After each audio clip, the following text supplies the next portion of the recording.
Hi, I'm Kelly and welcome to Kapowski Reads, and this is my Q1 wrap up and just review of the first 3 months of 2025. So let's start with books because that is what the majority of this video is going to be about, and to be honest it's what like 99% of my channel is about. I have between January and March read a total of 25 books, which works out at 8,072 pages. I am absolutely smashing my reading goal. I think I set it at 60. I always set my reading goal at the same amount, which it's been since like before I had more free time to read. So 60 was always what I was aiming for, and I'm on track to reach that and I feel good about that. I have quite a lot of reading goals this year. I want to read 25 of each of the following: physical library books, non-fiction books, rereads, Scottish books by Scottish authors or authors who have either come from Scotland or have chosen Scotland as their home. They both count. And I want to read 50 books from my own physical TBR stash.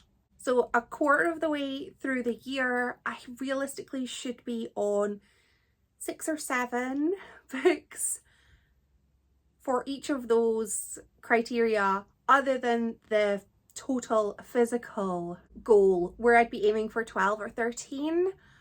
I am not there. I am a little smidgen behind, other than in non-fiction. I'm smashing non-fiction. It's only the first quarter finished, so I've got loads of time to make up. And of course, books for each of these criteria, they can overlap. So, I could, in theory, if I planned it accordingly, I could make more progress with fewer books, but I haven't planned it that way. Let's move on to my priority books. I started the year with 12 priority reads, which were basically my TBR for the year. The books that no matter what, I want to read these 12 books. And my progress here, way better than in my other goal. I went to go and get the books because I finished 5. I finished 5 books from my priority pile. 3 non-fiction, actually. I just had to go and let the cat out. He was not getting the attention that he so deserves. Of my priority picks, 3 were non-fiction, the other 2 were fiction. And interestingly, maybe I'm overselling it, but interestingly to me anyway, 2 of my book recommendations of the month actually came off of my priority pile. So I feel that that's a good thing. I've chosen well, I think. Either way, I'm not having a bad time with any of these books, so I'm considering it to be a win. I have 7 books left on my priority pile, 2 of which are actually in my April TBR. So this particular goal I feel very good about, and I'm not overly worried yet. I mean, let's see how that changes in the next 3 months, but for now, I'm feeling confident here. I am going to wait for the helicopter to pass over my house, and then I will tell you about my favourites. So I want to share my top 5 favourite books from Q1, and in absolutely no order other than the order in which I wrote them down, which again is no order. I have The Goddess Effect by Sheila Yasmin Marakar. This is a sort of wellness horror-y thriller kind of book about a woman who finds herself caught up with the beautiful people at this very, very plush workout class, which is called The Goddess Effect, and these women kind of have it all, but there's something going on and everything isn't quite as innocent as it might seem. I had the best time with this book. I do have another book by this author that I'm hoping to read this year, and I think I'm gonna have a new favorite author soon. Well, my rule is if I have 3 5-star reads from an author, they become an auto-buy author. And I believe this author only has 2 books, so we're getting there, hopefully, if I love the other book that I have. I also have books on the floor, Pixel Flesh by Ellen Atlanta. This was a non-fiction book about how toxic beauty culture harms women. There's a slight theme going on here, I think. This book, it very much just, it gave me drunk girl in a club toilet vibes. I haven't been to a club in like over 10 years, or maybe about 10 years. But so that might have changed, but I mean the sort of random person that you don't know who is the most supportive person you'll ever meet. This book kind of like looked into my soul, and it wasn't judgmental, it wasn't cruel, it wasn't harsh towards the sort of celebrities or models or influencers who are being held up as, you know, the standards that we all have to meet. It was judgmental towards the actual culture itself, not the individual, and I really, really liked that. Another non-fiction book was Good with Money by Emma Edwards. This book is coming out of its little jacket. This is basically about being good with money and what you can do in order to manage your finances a little bit better. And it's not in a, again, not in a judgmental way, not in a, oh, you just need to get all of these side hustles. It's not about hustle culture. It's about making the most of what you have.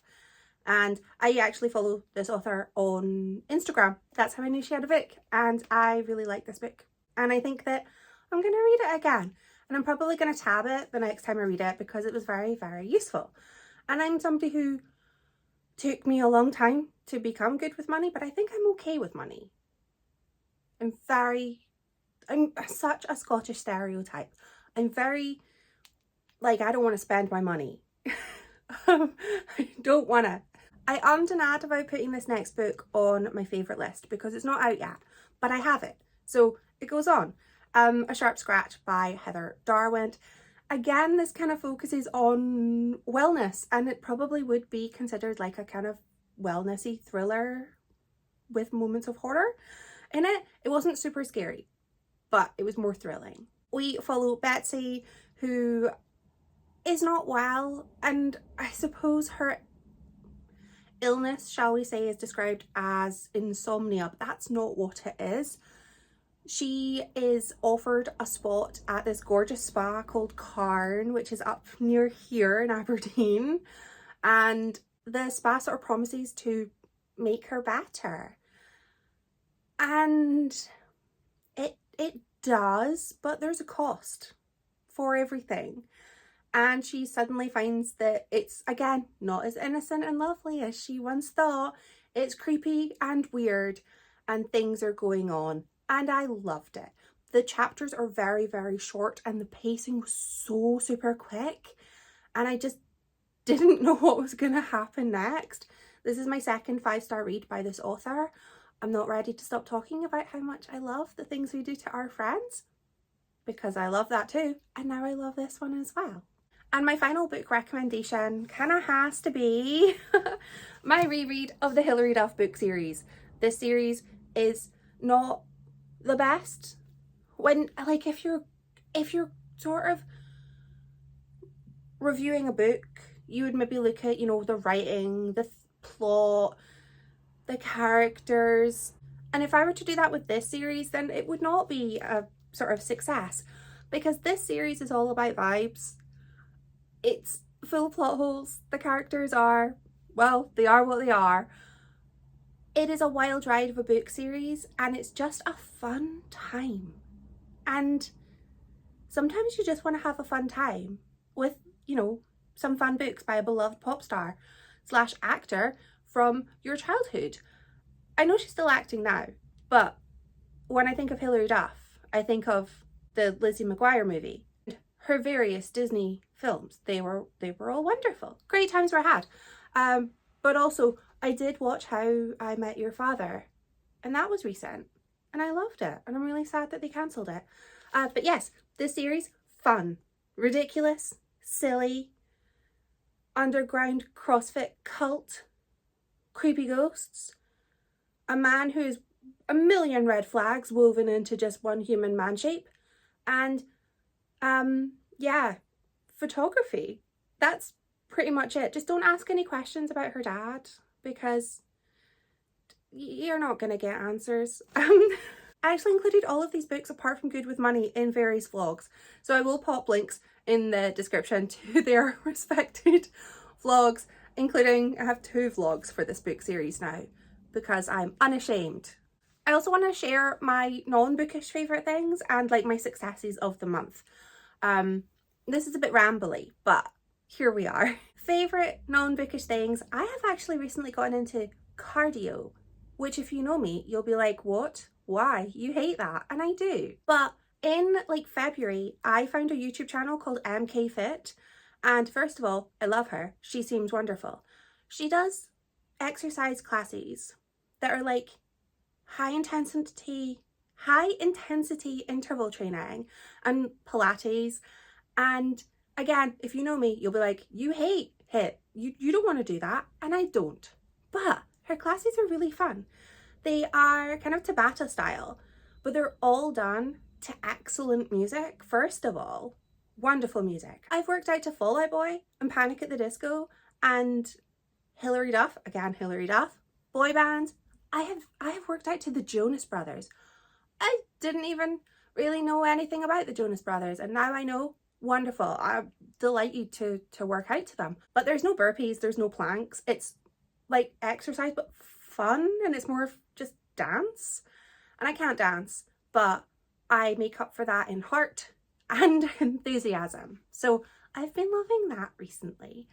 I'm still obsessed with my prawn and mango salad, and now that the sun is back and we are like in proper springtime, I don't see that stopping anytime soon. I love fruit with things that don't tend to go with fruit. I also have this is my favorite shower gel. I finished it and it's gone and I'm really sad.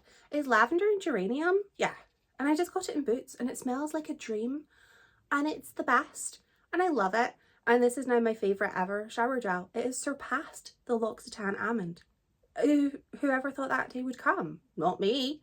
But it has, and I love this, but I've run out. So I'm back to my L'Occitane Almond, which I still love, but I love this a bit more, and it's a little bit friendlier on the budget. And I have 2 kind of makeup-y products here. I have this NYX Fat Oil in Supermodel. I never used a lip oil until like January. One of my stepkids is all about lip oils and I was like, they're a thing for the young ones.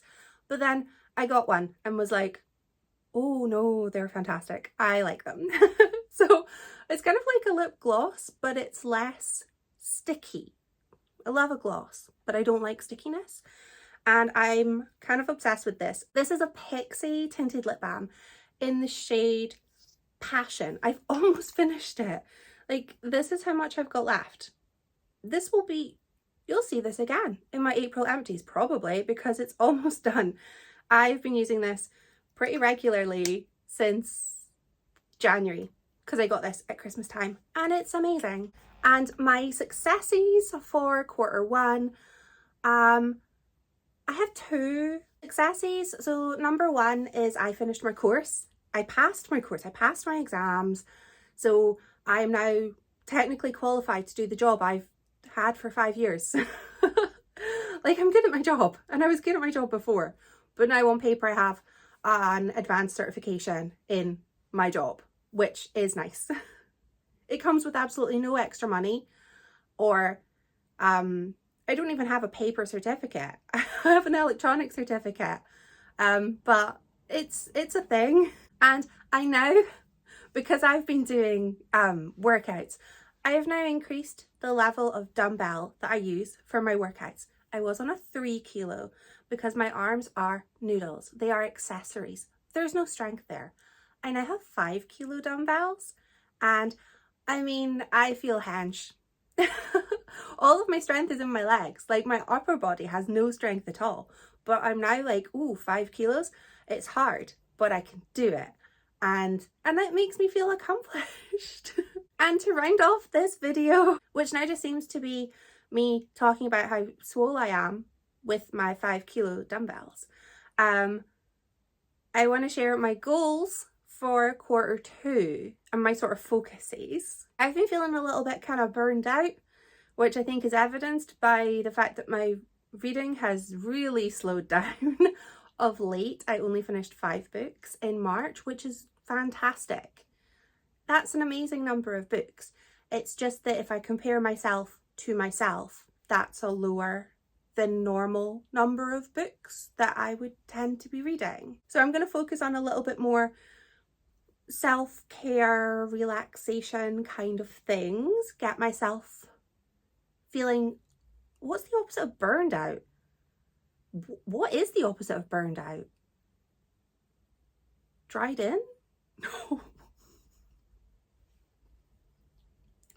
I don't know. I don't know what the opposite of burned out is.